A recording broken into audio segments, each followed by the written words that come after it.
Step into the ring of the unconscious. Confront yourself and win. This is Shadowboxing, a show about personal battles within. そうでしょうね. We will become our opposite if we do not learn to accommodate the opposition within us. Carl Jung. C.G. Jung. That's such a cool name. C.G. Jung. Jung. I think anyways. I'm pretty sure. Which I think is just young in German, right? Like young boy or Jungen? something. Yeah, I think it is. Yeah. Don't quote me on that. As this Don't quote me gets on this quote. broadcast out onto the internet. Please don't quote me. Please don't quote me on anything. I have no credentials to be talking about anything we're going to be talking about here shortly. That's true. Unless somehow medical shit comes up, we're pretty much fucked on that avenue. I don't remember half that shit anymore, to be honest. I remember how to give a needle decompression because it's cool, and a cricothyroidotomy because it's cool, and yeah, that's about it.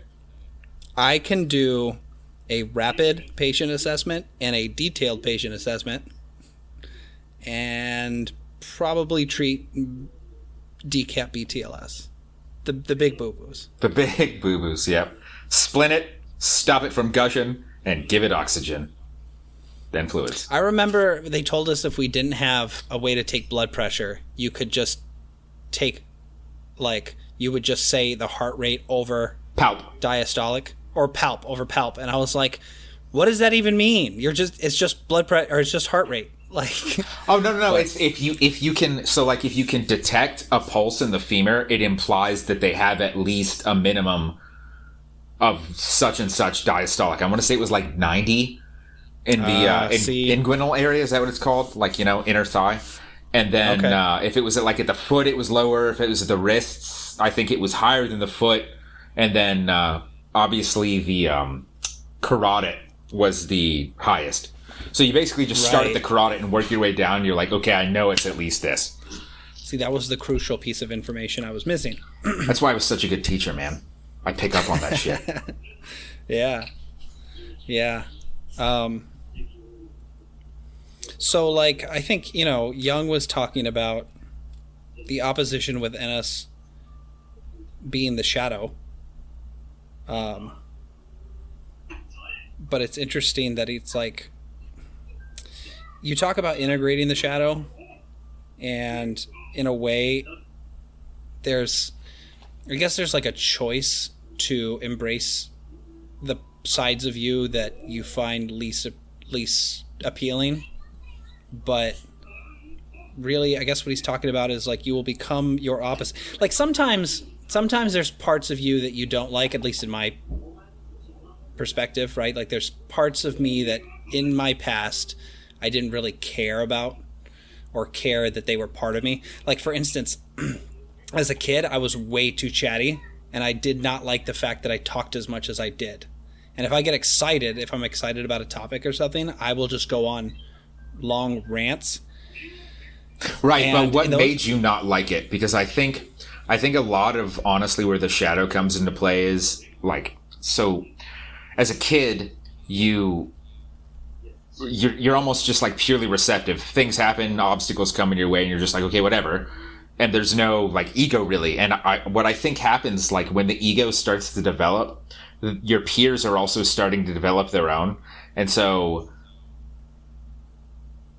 people start to make fun of people essentially. And that's when I bet that's when most people start to not like things about themselves. They're things that got them rejected by their parents or by their peers or whatever.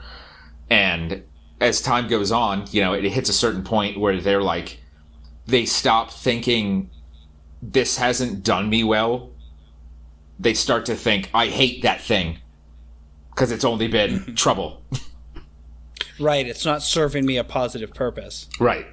Yep. Well, and that's it. At a certain point you realize that people are tuning you out because you've dominated the conversation, or you have allowed yourself to just make the entire conversation about you. And then in that instance, you want to become your opposite, right? You're like, oh, I wish I didn't do that. I wish I was different in X way. And at its worst, it becomes like people shouldn't do that. And that's what I think relates to the quote is like you get so torn up about something, and it doesn't necessarily have to be about you. It could be anything, realistically. The quote's broad enough, like revenge is another thing that I'm sure we're going to bring up later. But like if it is about you as it relates to the shadow, eventually you start to project it. That's just how it works. Mm-hmm. Oh, yeah. Yeah, I mean, it's so funny that you can see a quality in yourself that you don't like, but when you see it in someone else, it sparks an anger. Yeah. You know, like it's so easy for you to think, especially if you're like a self-centered kid who's like, oh, I want to talk about this and that and like blah, blah, blah, and dominate the conversation, and you're enjoying that aspect. The minute someone else starts to do it, you immediately become resentful of them, and you're just like, why would they do that? And like, you know, at a certain point, you may not have the self-awareness to realize that it's like, oh, I don't like that in them because I don't like that in myself. Yeah. You know, but as a kid, you don't really think about that. You're just like, oh my God, this person is so overbearing and they're dominating the conversation and they won't let me get a word in edgewise. Yeah. Yeah. I mean, and that's how I think if it was as conscious as I presented it, like at that point it would really become like, if people are aware of that and they're doing it, it's almost just like evil. Like that's pure hypocrisy to be aware of it and do it. But most people aren't aware of where they're being hypocrites, at least in the moment. And then later on, I do feel like there's always this little thing nagging at them, telling them that, but they do things to repress it. Yeah, and that could almost be a conversation on its own, but just like, where does that little nagging voice come from that kind of guides you in one direction or another about things that you don't fully comprehend, right? Yeah, I think it's just your subconscious being like, this is not who you are. Yeah. Well, and it's interesting because, like, reading this quote, I'm trying to dwell on it a little bit, but it's like, you know, the way it's framed, it almost comes from a position of you already like who you are and you don't want to become your opposite, right? Like, you will become your opposite if you do not learn to accommodate the opposition within you. But it's like, I don't know.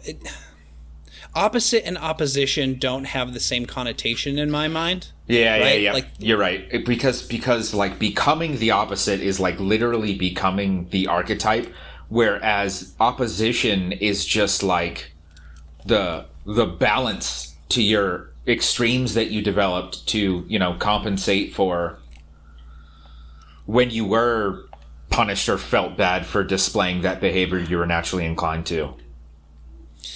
Yeah. Because that's what happens when people are teenagers. They're like, okay, you know, as a kid, I was the whole me, really, I was whole, but I wasn't me yet because I hadn't been around long enough. And then you start to develop me, the ego. And then it's like, well, I can't keep doing what I was doing because there's all these other egos.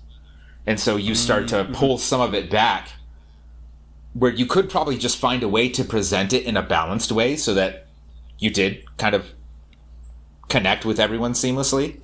But instead, you're just like, okay, no, I'm going to do the opposite. Yeah, right. You're almost just being contrarian for the sake of being contrarian. Or just to save yourself. Like, if you're ridiculed for a certain thing, or like you said, if you notice people tuning out and that makes you feel bad, like, if that happens enough, you're like, okay, I'm going to go the opposite way. Not all the time, but... I think of like, so like opposite is like an opposite position, like two ends of a pole, right? Where opposition is I associate it more with a force, right? Like an opposing force. Opposition being that like there's something pulling in the opposite direction or something pushing against the position you're in. Whereas like your opposite is not necessarily a force as much as it is like a place or a point. Yeah, so, that makes sense. Well, and in that regard too, like if you're on a pole, it's literally, in the way you described it, opposite would be one end, whereas a force is something that can just push when it needs to. And like maybe you're going too far toward becoming your opposite. Yeah, well, and that's the thing. I also think of it as like there's a difference between making a conscious decision to go from point A to point B versus being pushed or pulled into point B.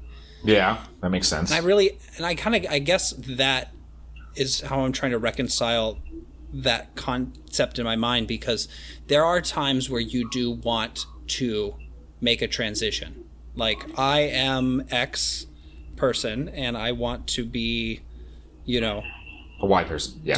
Y person, desired person, the person that I hope to be. Because we all have an archetype in our mind that we want to be, right? Like, when you were I a actually kid, don't.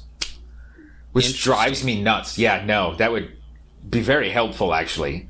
And that's something I've been searching for a while, but I actually don't. And that's frustrating. And that is not relatable for me in any way. So I want to dive into that, because let's just dive into it. So, like, when you were a kid, was there anybody in movies, in books, in your life that you interacted with where you were like, that's a person that I want to emulate? I idolized my dad and Muhammad Ali. Interesting. Okay, let's start with Muhammad Ali. So, like, what did you like about Muhammad Ali? Man, it's hard to remember that long ago. Well, and but why? I think it was his confidence, and he felt like he had very strong conviction in a way that wasn't harmful to anyone. Like, he was obviously willing to harm people, but it was always under the context of to protect himself, or because that's the sport he did.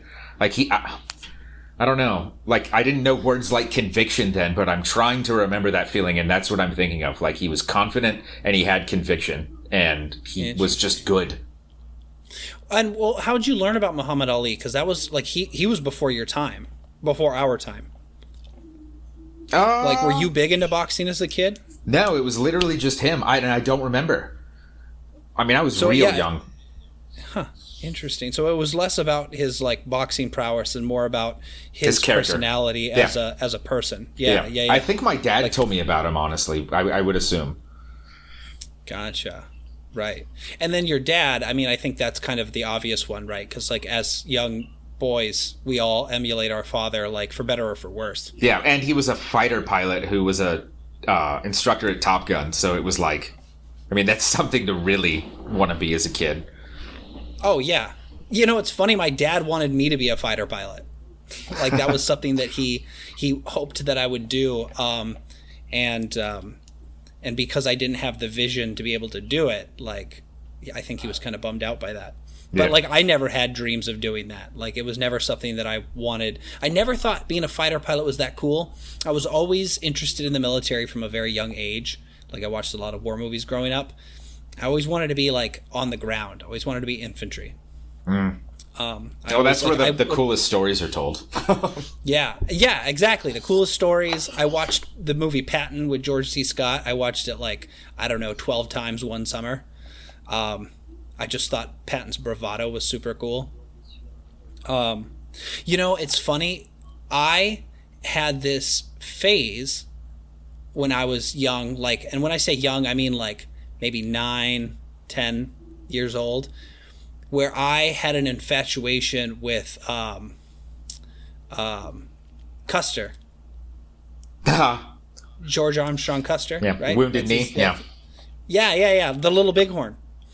And I remember my stepdad, I remember telling him about it, and he's like, that's not really a great role model. Like, he's like, the guy had hubris and he died because he underestimated his opponent. But he had balls. Yeah, exactly. And I think that's what it was. I honestly, like, thinking about it, the two things that I think that really kind of romanticized him as a persona in my mind was that he had this unflinching courage. When he was in the Civil War, like, he would charge headfirst into battle. And you could say, well, he was motivated by glory. Like, he was just like a glory hound who wanted to make a name for himself.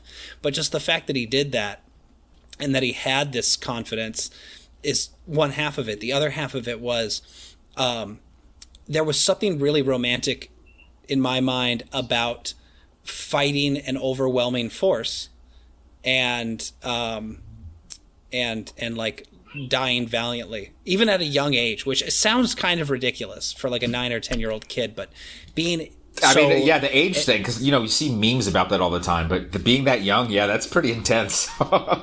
Yeah, like I was really conflicted as a kid because I didn't like what the South stood for in the Civil War, but I was much more interested in their side of the war than the Union side, because they lost.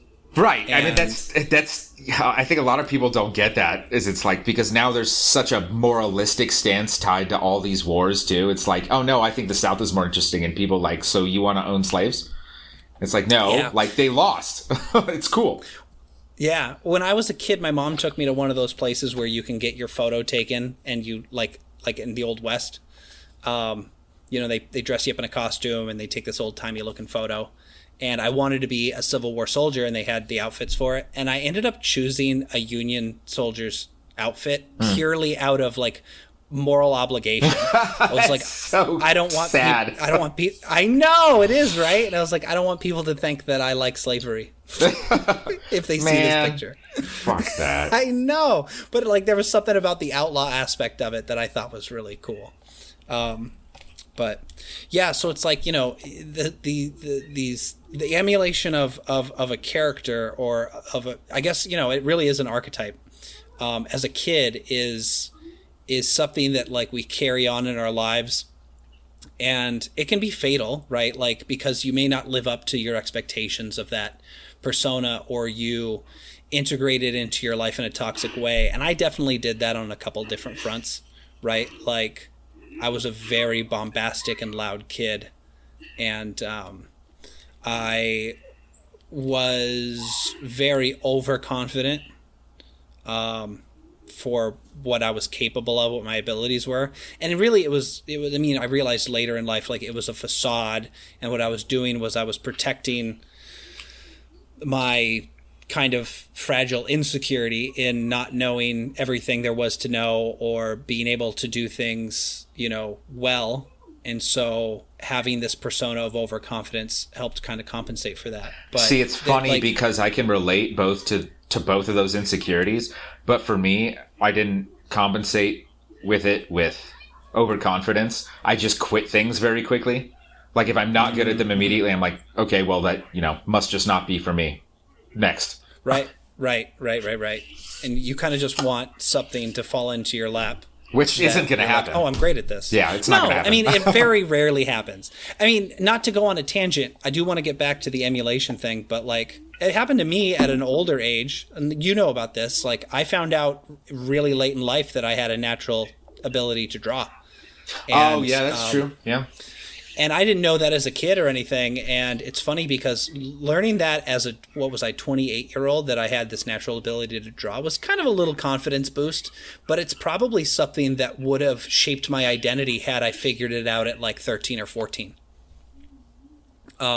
Because things like that really can set you on a trajectory where you're like, oh, this is something that I'm naturally good at. I bet it would have for you. But again, like, relating it to myself, the funny thing is, like, I've always been really good at writing, like, really good. My English teacher asked to keep pieces of my writing to teach follow-on classes. My college writing teacher, who literally wrote the writing and grammar book that we had to buy, asked to keep pieces of my writing to teach other people. So, and I have known that from an early age, but I've done fuck all with it. Why? Why is that? I feel like it's not going to be good enough. Because, like, anytime I write music lyrics and stuff, or melodies and shit, people will tell me they're good. One guy in particular that has told me, who I actually believe, because, sometimes people will tell you things to be nice, but he's been like, that's really good. And still the next day I wake up and I'm like, God, this is so lame. And I don't know exactly why. Yeah, that's worth diving into. I've been trying. Yeah. So, not having something to emulate in your life, like you've never wanted to aspire to be. So what? is there a void there, and like what fills it? Yeah, no, there is a void there because, like, that's my whole thing, right? Finding purpose. Mm-hmm. What has filled it is relationships, which is, you know, why I'm in the situation I'm in, and those have all gone horrifically.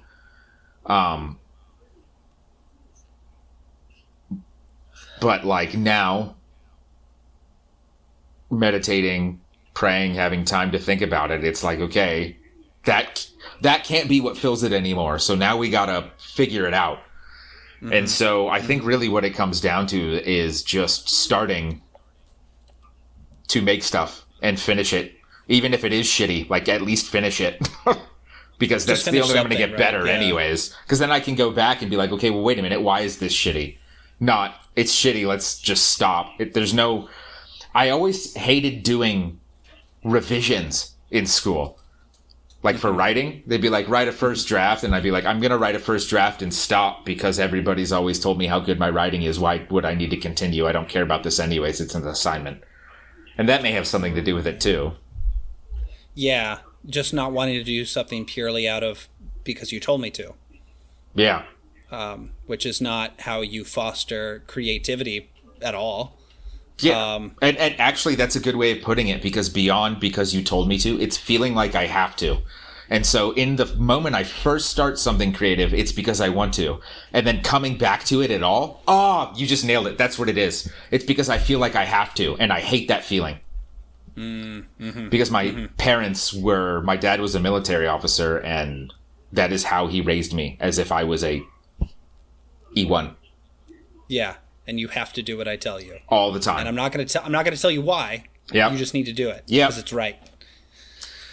Yeah, yeah, and that's and I didn't have that growing up. I had something completely different that we're not going to dive into right now, but maybe for another day, because that is a whole can of worms. But so and it's interesting because this looking for purpose and not having something to emulate or something to strive towards, I think is really foundational. Because if you look at, I would dare to say all, but I will just say most major religions or philosophies, there is an ideal for which you're supposed to strive towards, right? Like Christianity has Jesus.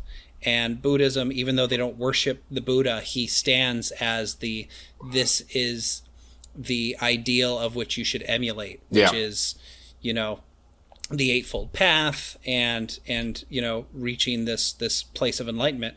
And I wonder if because without that, it's like you're trying to draw a map, but you don't have a direction you're going. You don't have an end goal. Yeah. Right. No, that's a perfect metaphor for it. Yeah. That's what it feels like. Yeah. Yeah. Because if you're Lewis and Clark, their job was to continue to go west until they couldn't go west anymore. But if they were we're just going to explore what's over here and just went in circles, they weren't going to get anywhere. So there does have to be an end point. And so, how does someone develop that at any point in their life? Because like we said, it definitely is something that seems inherent to people at a young age. Because even though you haven't had a strong sense of, I want to emulate this person, or this is the type of person that I want to set out to be, there were things in your life that still served that, maybe just not on a super committed or impactful level. Well, it was something to do now to give me a short-term focus. And I think this comes down to a Jungian concept. I don't know if he used these terms, but I know MBTI does, which came on from him. But you're a judger, and their whole thing is plans, goals, end game. I'm a perceiver. Mm-hmm. Our whole thing is experiential. We just want to do stuff. Mm-hmm. Yeah. And so I feel that really strongly. If you start off your way, generally as people like you age, they start to be like, okay, well, I've done all this achieving. I'm at a point in my life where I don't need to achieve more necessarily. What have I missed out on? Whereas for people like me, it's stack up all these experiences and ideas and stuff, and then it comes to a point where it's like, okay, what should I be doing with myself? Right. Right. Like you've got a chest full of things that you've collected, and you're like, well, what do I make with all of this? Yeah. Which, I mean, isn't a bad situation to be in with all of that stuff. There's a lot to draw from to make something. It's just, what do I make? Where do I go with this?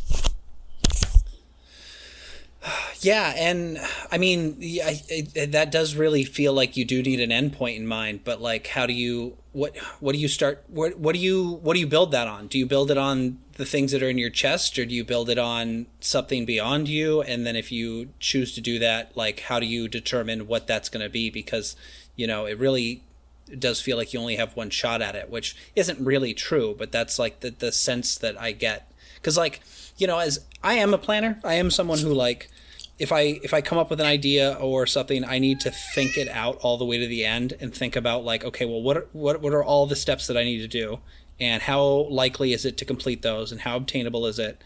That's foreign as hell to me. But and the thing is like when I was in my 20s, I very much avoided that. Like, I wanted to live for the now, and I wanted to be very experiential and just focus on enjoying what life had to offer, and overindulge. And then like now, in my 30s, it's like, okay, you are getting back to what was more natural to you always, which was to be more structured, to have a plan. Where do you go now? Because I have jumped from so many different professions and so many different hobbies, and really only at this point have I started to say, okay, I want to start building things that last. So I think it's fairly easy for me because I do have, like, I can imagine who I'm going to be in 10 years, and I can work towards that. But like, who do you think that you're going to be in 10 years? Do you have that planned out in your mind? And if you have it planned out at all, how clear is it, or how vague is it?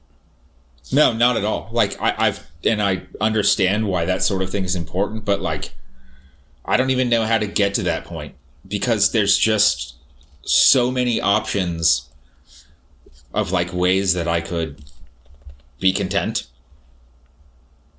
So narrowing it down is difficult. That's always been my problem, is I have all these sporadic ideas and things that I can explore or bring up on the spot, but they're disconnected. There's no like joining point.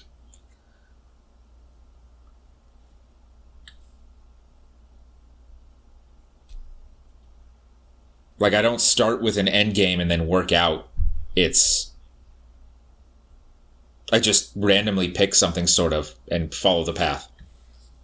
Okay. Yeah. So like kind of like a rough amalgamation of different ideals, maybe not necessarily even ideas, and just saying like, these seem like good directions.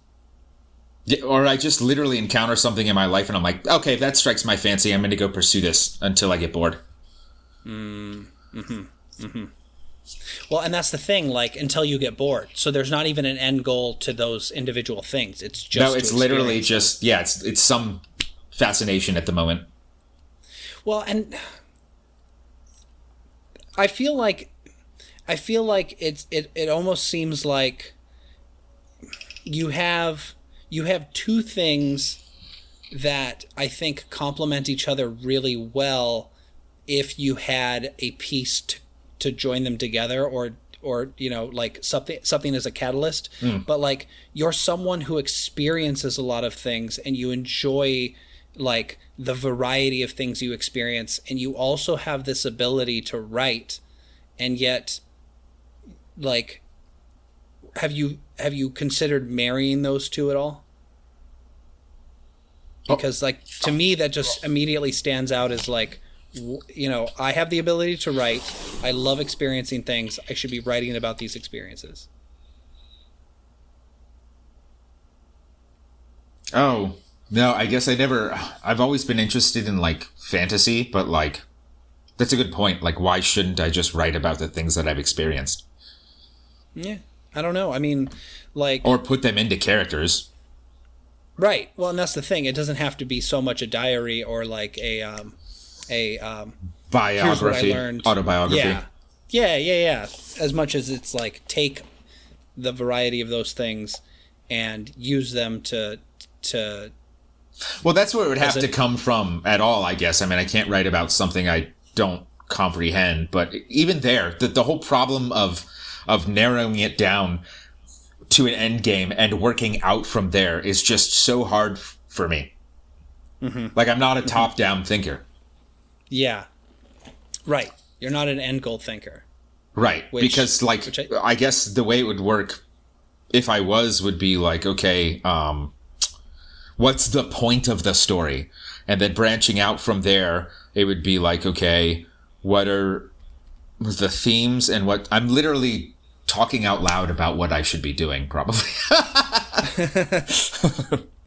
I just haven't thought about it that hard. The things you should be writing down right now. Yeah, like, exactly. Like, just like as I'm doing it, like drawing the lines on there and be like, I could fill this in later. You know what? Wow. Yeah. No, and that's interesting. And well, and like, I think that has a lot to do with the lack of like having this ideal of what you're going to be or what where any one of us is going to be. It plays a huge factor, right? Because it's like, if you have this idea of who you want to be, that helps shape what does that person do? Right. What does that person accomplish? Yeah. That's outside of yourself, which, not to get too, like, into the weeds about things, but, like, I think that was the point in the story of Jesus, in a sense that, like, there's this unobtainable goal of I should be that person. And what does that person do? It gives me a guidepost, at least to strive, and then that just sends you off in a direction, and you're not going to hit that mark necessarily, but what happens on that path is you end up becoming a better person, and you end up surprising yourself in the end, hopefully, if you do things correctly, as to look how far I came and look at what I've accomplished or what I've made of my life, and you can derive some satisfaction from that, right? Because, like, if you choose to emulate something less profound, say, as like the story of Jesus, like maybe you're like, I want to be like, I think like a good example is like my dad loved John Wayne. My dad still loves John Wayne. Like, he's got like, who could stop? He's got, what's that? I said, who could stop? Yeah. Well, and the thing is that like I think the problem with that is that like you end up, if you choose something like that to emulate, because I really do think that's who he emulated in his life. Like, he always wanted to be like the tough, grizzled cowboy, and you end up putting yourself into a box, right? Right. Well, and that would be a regard where like we don't so much do that as perceivers. Is like there's no box. The box is like, we wish we had a box a lot of the time. Mm-hmm. Yeah. Well, right. It's that craving of structure. Right. But, I mean, it's good that you think the way that you do, because, it implies a sense of balance. So. Before I forget, what I was going to say is I think, like, you're talking about having someone or some ideal to emulate as being, like, a generally good thing, like you said, unless it puts you into a box. A quote I like for people like me, I think, is from Rumi. And he says, like, it's something like, as you begin along the way appears. And so, for me, that's been important and something I try to constantly remind myself of, because it's like, just because you don't know where to go doesn't mean you should not, like, just do nothing. If you have to, just, like, start doing things that you know are good, full out. And it has proven true for me. Like, as soon as I started doing that, other things have started clicking into place very slowly, but it's like, oh, I should do this too. I should do this too. Oh, this is important. And so that's been a big change for me, is just to be like, hey, look, if you don't know which direction to walk, just start walking in a good one.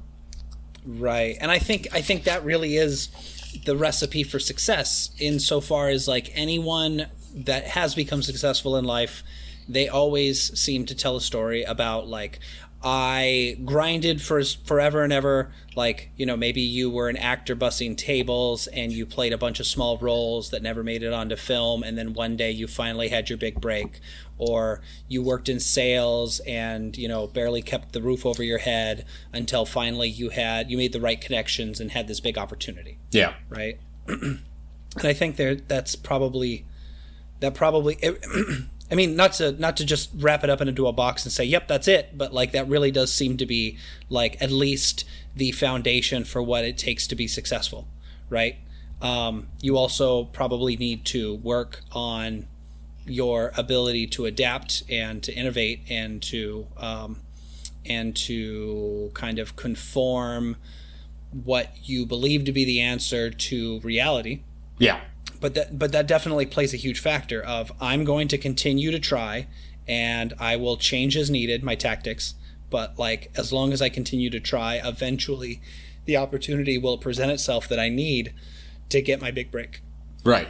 That reminds me of what my dad used to say, like, because a lot of people will chalk it up to luck. And I think it was one of the Stoic philosophers, not necessarily that said it originally, but where it got popularized, but it's luck is preparation meets opportunity. So yes, I've like, heard that. Yeah, opportunity, I guess, would be the quote lucky thing of that, where like it's just gonna come to you. But the more you prepare, the more opportunities you open yourself up to. So like, at what point does it stop being luck and does it start being like, I'm super prepared for my environment? Right. And without a sense of direction, you're just preparing for a lot of things that don't play into each other.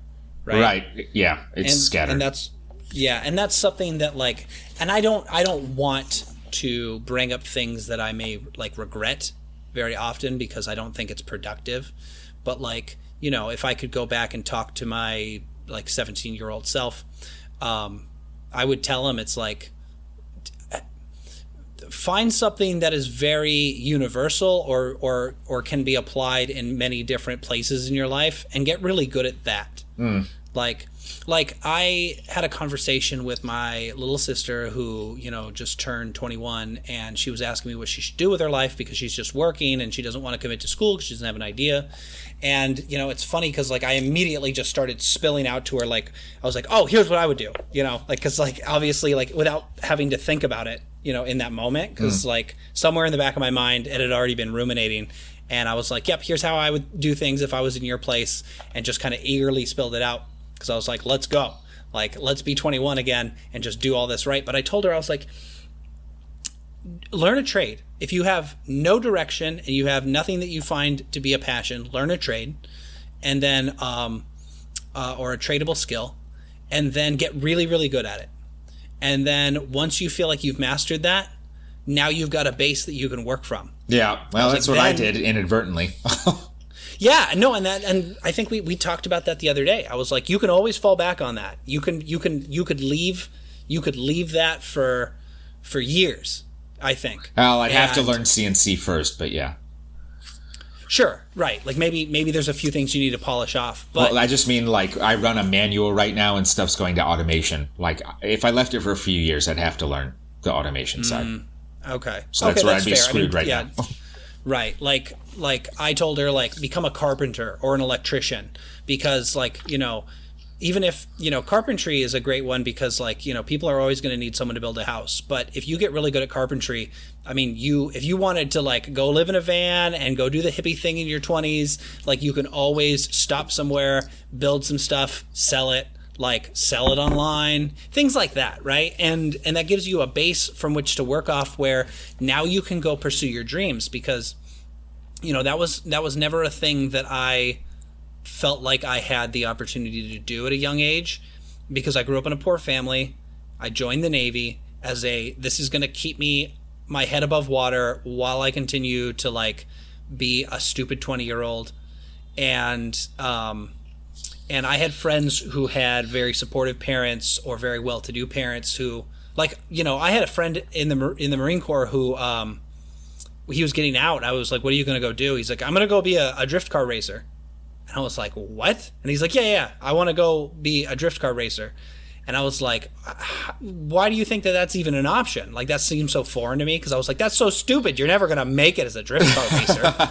Like, what a waste of, like, you're going to starve. But he had a family that, like, was willing to take care of him and support him while he pursued those dreams. And years later, you know what happened to him? He died in a car crash. He sold real estate. Oh, well. Yeah, like, it didn't work out. Even worse. But he pursued it. Yeah, but that's the thing. At least he pursued it, and I kind of admired that he had the ability to do that. It's like, look, he took a shot. He gave it his all. He poured money into it. He went out. He did drift. No, I do imagine, or I do admire that drive. But I would have responded the same way you did, where it was just like, what? Seriously? Like, but I mean, I admire his balls. That's pretty awesome. Especially because I'm pretty sure he heard that from a lot of people. Like, that's not going to work. Right. And I mean, maybe even from his family, but, like, he went after it. And he had that safety net where he could go do that out of the Marine Corps. And that is key, yeah.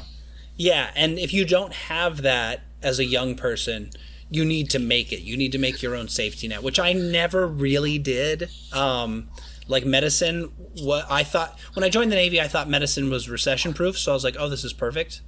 This will be a safe, secure course of action. But it was never my passion. And so leaving it, it's not something you can go back to after a few years. Like, I could go be a medical technician and, like, all the basics are still there. You could be a like, phlebotomist. I could be a phlebotomist, you know, like an audiology technician, you know, some of the more basic stuff. But, like, it's not like I could go to nursing school tomorrow and just be like, oh yeah, I still remember all the stuff I learned while I was, you know, a corpsman. After 5 years. It's like I could patch someone up in the street probably, but that's about the limit.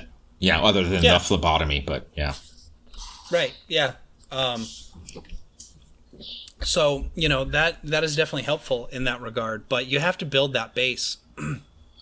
And to kind of tie that back into the original premise, like, of what we were talking about, it's like having a foundation at a young age is so important. But if you don't have it, like, both on a practical level, but also on, like, a personal level, knowing who you are or what you want to be is so valuable. But if you don't have it, you can't just you have to go still find it. You still have to figure out who you want to be. Right. Well, and to tie back to the original point, because this is all actually related, I think that not having that is a lot of what leads modern people, at least in Western society, to become their opposite. Because if you could possess that your whole life, like, you know, your guiding star, your goal, and, like, that really was what you wanted, and you were constantly making steps to achieve it, I don't think there would be any need for someone to become their opposite. I think they would just be whole. Yeah. No, I mean, that's a really good point. I mean, that's what's missing a lot in our society now, I think. Just in terms of, like, you know, we used to live in these tight-knit tribes of 100 people where you could literally know everyone. So some of that plays a role. The presence of the internet or just any constant distracting media is stopping people from spending time we probably would have spent in solitude, self-reflecting, which also would help drive people toward, you know, who they really were and what they really wanted. Like, there's a lot of factors playing now that I think are keeping people essentially from finding their purpose early on. And so as they get older, they sort of take it out on the world. They become I think there's a way to integrate your opposite and there's a way to become your opposite. And I think if you become your opposite, that's when you start acting a fool. Yeah, no, I get that. And it's funny that you mentioned social media because my fiance, like, we'll be watching TV and then I'll play something on my phone. So we've got the TV playing in the background. I've got something literally like a video playing on my phone. And she's like, do you have to play both at the same time? Can you just pause one? And I jokingly, I say no, because I don't want to have a single original thought ever. And I can't let the thoughts creep in. And I say that joking, but like the truth is the joke comes from the fact that it's true. Like there is a part of me that like doesn't want to ponder unnecessarily because it's painful, right? Well, and like, that's one thing I've really like. I enjoy meditating. I do it at least every other night, but I try to do it every night.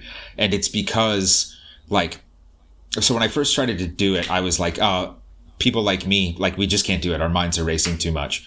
Bullshit. Like it takes practice. If you're used to your mind racing and it's possible to quiet it, like, then maybe you just have to try a bunch of times. And so finally with something in my life, I did pass the first, second, third, fourth, fifth failure.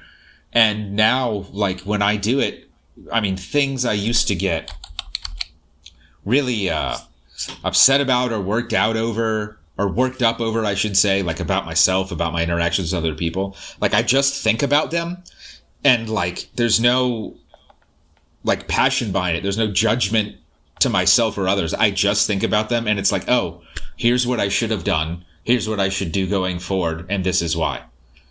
Right. Like meditation is a beautiful thing for that, for me. Yeah, allowing you to disconnect from your thoughts and emotions, and like not in like a cold way, like feeling disconnected from reality, but like it's almost like it allows you to step back and observe those things happening rather than those things being what's leading or driving you. Right. Well, and that's a good way of describing it, because like a thing I've noticed about myself and others is like people with a lot of experience who haven't like really been self-critical, I guess, they're really, really good at giving other people advice. And then when the same shit happens to them, they just act a total fool. And it's because there's that lack of disattachment, I guess, of observing it. It's happening to them. They're not observing it. Yeah. Yeah. 100%. I completely agree. It's like it, and I think we're all guilty of that at certain points. Oh, right? yeah, like, every single human being. Yeah, I don't mean that judgmentally. I'm just describing the difference in processes. No. 100%. And it's like we can all give the world's best advice because we've all heard it before, right? Like right, none of it's or experienced it. Yeah. Yeah. But the minute that it happens to us, we get lost in that moment, and we can't control it for the exact reasons you're describing. It's like we are now being controlled by the moment rather than just experiencing and witnessing the moment. Yeah. Well, and that's why, like, the whole concept of just breathing in meditation, I didn't get it for the longest time.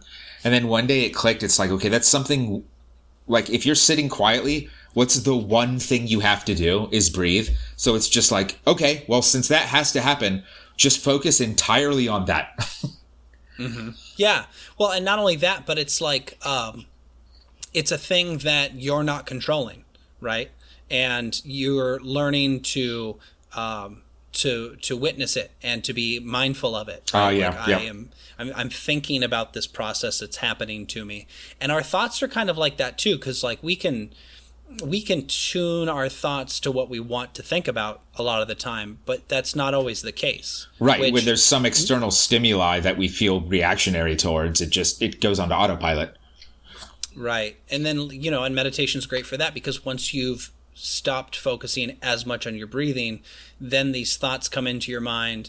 And then, with enough awareness, you can then notice, oh, well, it's not like I willed that thought into my consciousness. That came from somewhere. Where did that come from? Yeah. That's a good point, because you're in a situation where there is no exciting stimuli. So it's just like, well, if this thought's coming from somewhere, like, it's not because I'm in panic mode. It's just, okay, let's look at this.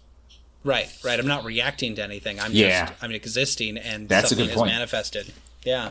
So that's a cool way to think about that. Yeah. And I'm not great at meditating these days. I used to be. One thing that I try and do is I try periodically through the day to break my thought patterns and to just sit in the moment, just briefly, right? Like if I notice that my mind's racing, or that I'm spending too much time on my phone, or I'm not focused on the things that I want to be focused at, like say I'm at work And instead of like focusing on the tasks that I should be doing, I'm ruminating about something, stopping myself, breathing for a moment, and just trying to be present in that moment. That's mindfulness meditation. I mean, even if it only takes a couple seconds and you're not in a pose and sitting there for 15 minutes, that in my mind, that's still meditation. And that ties into what I was going to say earlier is like I can't remember if I told you guys on the tele chat, but like a couple days ago, oh God, I actually don't know how much time it was ago. That's rough. I was about to do something very stupid. I'm not going to go into detail, based upon something that was very emotionally exciting. Not exciting in terms of like, I'm stoked to do that, but just, literally like just emotional excitement. And for the first time in my life, I didn't just do it. I like got to a point where it was about to happen and I was like, okay, let's just try sitting here and breathing for 30 seconds. And I did it. And by the time I was done, I was like, that will accomplish nothing. Don't do that. Like for the first time in my life, I stopped myself from being stupid. And so that's another reason meditation has become so important to me. And that's, an example of like, again, back to the original quote, a lot of times people become their opposite by seeking vengeance, I guess, by feeling like they're justified in doing something that one will accomplish nothing of value and two will actually cause harm. Yeah. And it's like, I guess I kind of feel like if I knew myself better, I would have never had that impulse in the first place, if that makes sense. Yeah. Well, and it's like, I like and I brought this up to you before, but I like the Hindu kind of mentality of like, we are the universe attempting to experience itself, right? So we're kind of like, each individual being is a lens through which the universe or God or however you want to put it. Yeah, the cosmos, logos, it's all the same thing. Yeah, it's experiencing itself. And so part of that is you're experiencing the world around you, but also something that it's experiencing is your individual persona, right? Like you as you. Right. And meditation allows you to disconnect from that and realize, oh, this isn't me. This isn't who I am. This is part of the external stimuli. This is a reaction of something that is external to me, but it's also external to my persona. But those things are more closely related than who I really am and the universe. And so, in a way, like you realize that these reactions, these emotional reactions, or these intrusive thoughts that kind of charge you up in one way or another, those are external as well. And so being able to just separate yourself from that, it allows you to kind of put yourself in that position of the universe and look at it like you're looking through a window or through a screen and go, oh, this is all part of the play that's taking place. Like, I don't have to necessarily be caught up in it if I choose not to. Right. And I think that that's really empowering, because at the end of the day, like, you feel like you're less of a slave to the things going on, not only outside of you, but within you as well. Yeah. Well, and that to me is like the very core of Stoicism. Like a lot of people and me at one point think of it as like not experiencing emotion. And that's not it at all. It's not becoming a slave to it. Like if you can't control it, then focus on the stuff you can control. Mm-hmm, mm-hmm. Or else you won't. Well, and that ties into like you won't go anywhere. If you're constantly ruminating on things you can't control, what direction do you go? Right. Well, and it's funny because I never really liked I think at one point I did, but like I never really liked the language that Stoicism uses. And I say that knowing that it wasn't written in English language. But what I mean by it is that like Stoicism to me, and I could be interpreting it entirely wrong, but Stoicism to me has always evoked a sense of like control, right? Like controlling your emotions. And I think from what I've read, it's more about not letting them control you. Right. But it's even that, there's still this kind of this power dynamic where it's like you're either dominating your emotions or being dominated by them. Oh, I see what you're saying. Yeah, and I realize now that it's more of like a not perspective, a paradigm, right, in which you can interpret that, but it is the same thing as, you know, it's as what you're saying, right? It's not so much like controlling your emotions as not feeling them. It's more like becoming at peace with those emotions, right? Like if you feel anxious or you feel sad, you can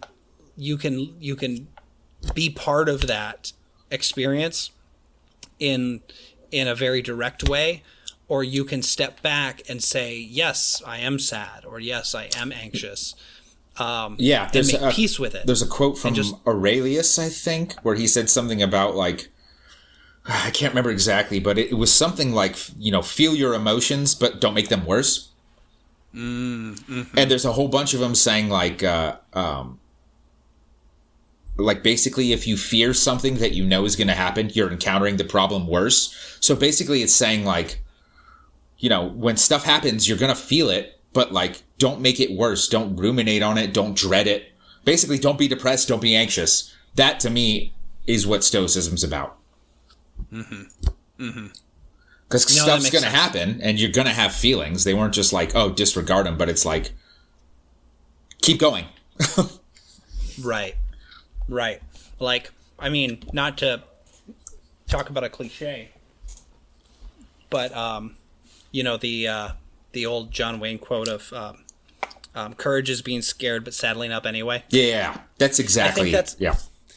Well, and I think that that's such a great quote because it so plays on the male desire to overcome fear, right? Yeah. And I say a male desire because that's what I associate with, but I'm sure females, you know, also appreciate that as well. Overcoming fear is like a huge part of existence because existence is scary. Like I read a quote earlier today from Albert Camus that said, at the end of the day, what's that? Camus. I got corrected on a lot.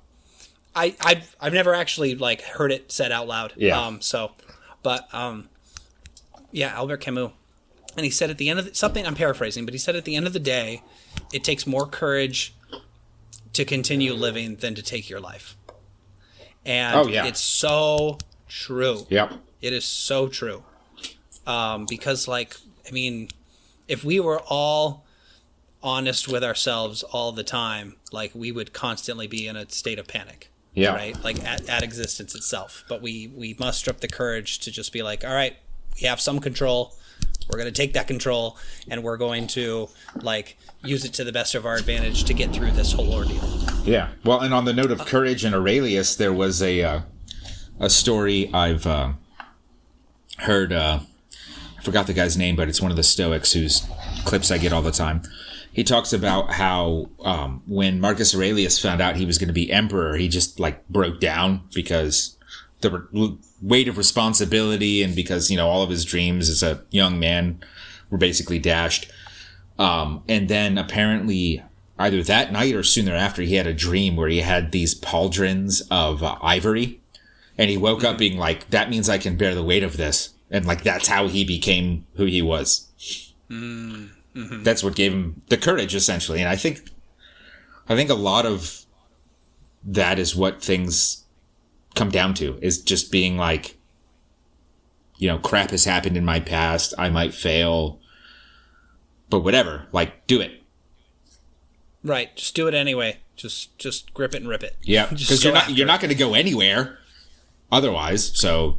Right. Well, and fear is such a huge emotion, and it overarcs so much of existence that it's like so easy for us to get focused on that and be like, I want to be fearless. I want to overcome my fear to do the things I need to do.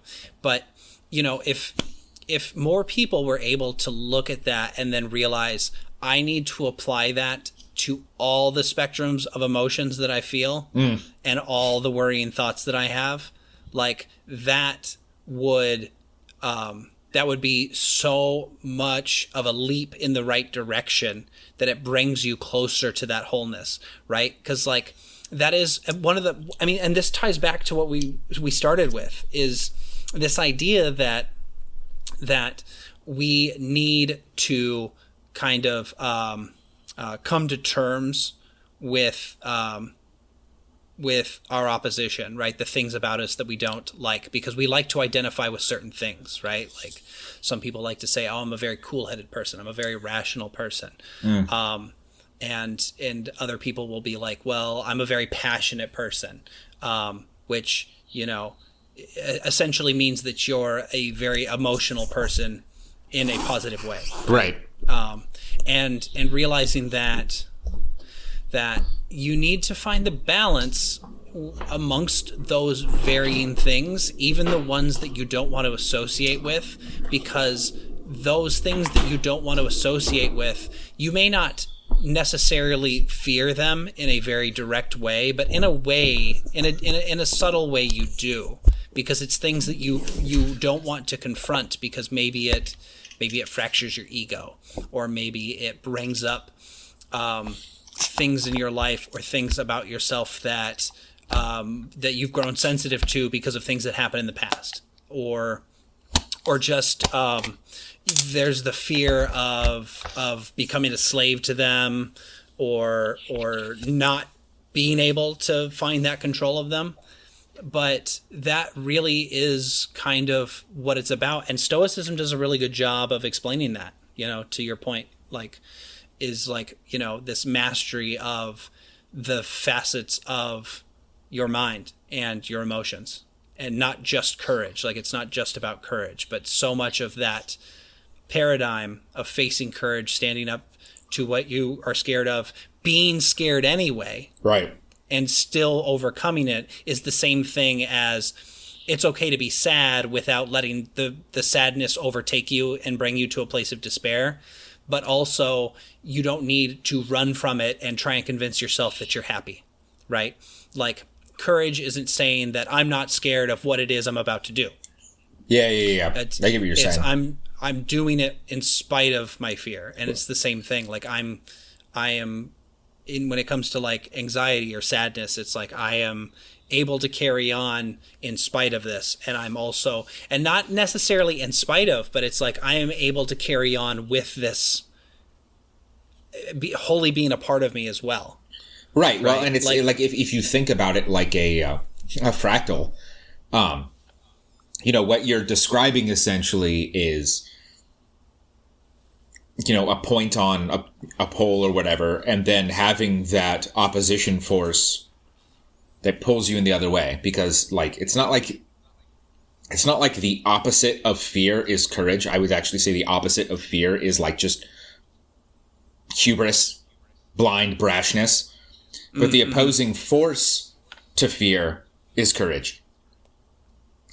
Yeah. And so if you expand, if you take that and apply it to emotions, you can apply it to the same sort of, I don't know, not imagery, but I guess general concept exists where people will say like, you don't need motivation, you need discipline. It's the same thing. You have motivation as a point on the pole, and then you have discipline that tugs it along and is like, okay, maybe you don't feel like doing this, but you're going to do it because you're disciplined. And then you take all of those little, you know, points on the web and tie it into something closer. And that's where you get Jung's quote. You know, it's about emotion. It's about physicality. It's about all sorts of things that you can utilize that same point for. But in the end, it's basically like, don't be just pure unbridled one thing. Like, there's a balance to everything. Because if you try to be too much of one thing, or if you can't help but be because you lack discipline, I would say that's where like horseshoe theory comes into play. You'll just loop around into that very thing you're trying to avoid. Right. Well, and that even goes into what you were saying earlier about yourself, right? And I think like talking about, you're like, well, if I'm not good at something, I just want to quit doing it, right? And it's almost, you could almost go so far as to say, if you're applying that same kind of principle to that, it's like saying, okay, well, what are the things that I'm not good at? Those are the things that I should be doing, right? And what it is it's you know, it's this balancing act of opposing forces, where it's so easy for us to just lean into the things that we're good at or the things that we're inclined to do, versus, you know, saying, okay, what are the things that I'm bad at? What are the things that I'd rather not be doing? And then saying, I'm going to focus on doing those until those things are no longer the bad things that I'm, you know, or the things that I'm bad at, or those are no longer the things that I really hate doing.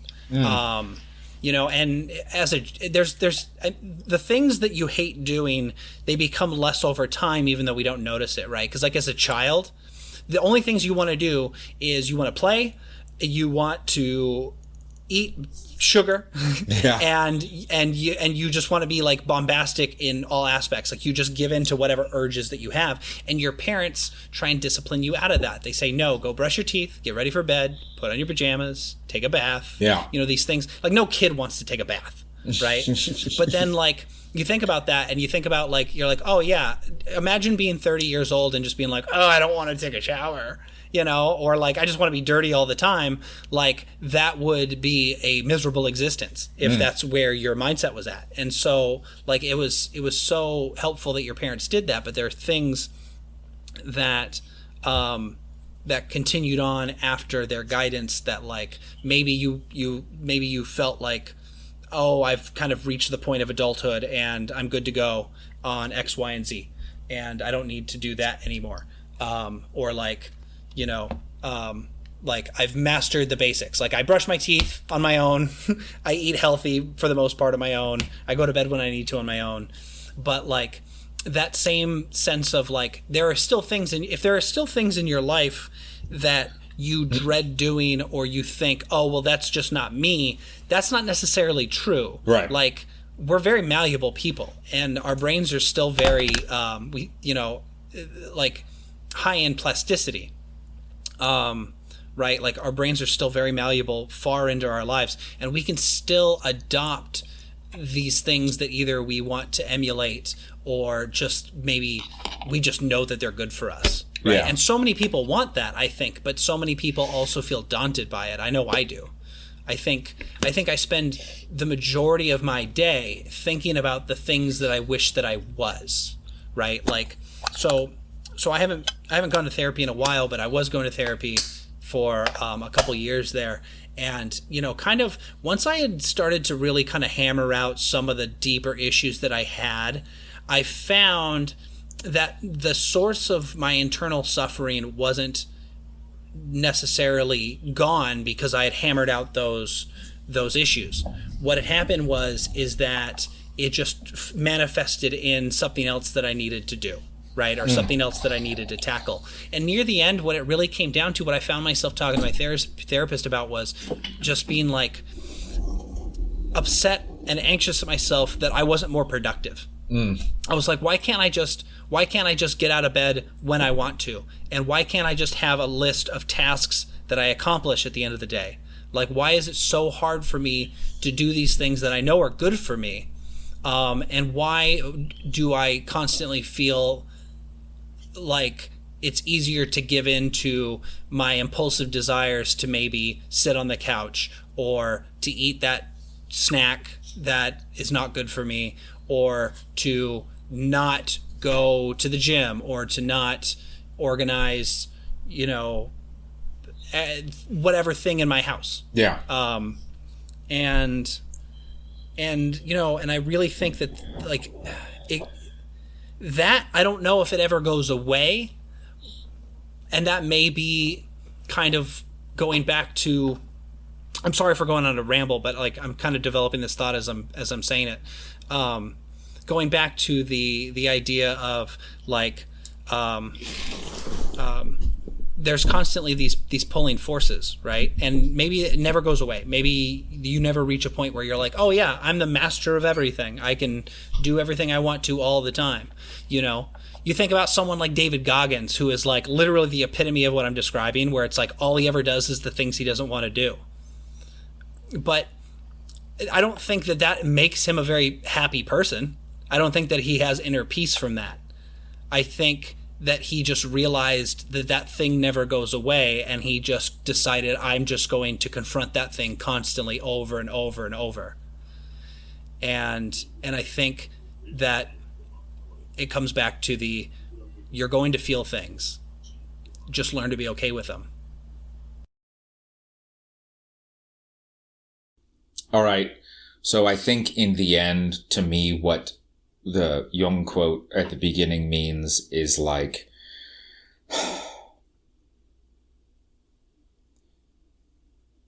if you don't try and chase away your opposite for whatever reason you feel like you developed the need to, you're just going to become it in the worst way possible. And the tools that I've learned to help deal with that are just focusing on doing things that I know are good for me throughout the day. And that meditation that came up a few times, like if people just start there, I think that's a good way to begin along the path toward integrating the opposite rather than becoming the opposite. Yeah. Yeah, I agree with that. I really think that a lot of it is the idea of the opposing forces like we talked about, right? It's so easy to go down the path of least resistance in every aspect of your day or every aspect of your life. And if you continue down that path too long, eventually you just find out that you didn't decide who you were going to be. You became the result of that. Like the universe decided for you. And I think that is what he's talking about. Like we will just become whatever it is, the opposite of what we are, in the sense that like the things that we haven't developed, the things that we haven't strived to push ourselves towards, those are going to come to plague us if we don't learn to integrate them into who we are.